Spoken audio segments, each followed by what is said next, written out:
بسم اللہ الرحمن الرحیم۔ سیدنا انس رضی اللہ عنہ سے مروی ہے کہ رسول کریم صلی اللہ علیہ وسلم نے فرمایا، اپنے بھائی کی مدد کیا کرو، وہ ظالم ہو یا مظلوم۔ کسی نے کہا، اے اللہ کے رسول، یہ بات تو سمجھ آ رہی ہے کہ ہم مظلوم کی مدد کریں، بھلائی ظلم کی مدد کیسے کریں؟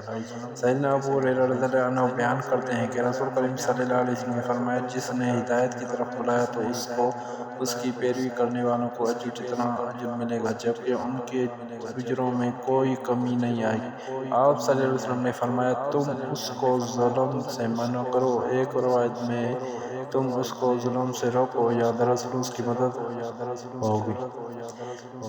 اس طرح جس نے گمراہی کی طرف بلایا تو اس کو اس کے پیچھے چلنے والوں کو گناہوں جتنا گناہ ملے گا، جبکہ ان کے گناہوں میں کوئی کمی واقع نہیں آئے گی۔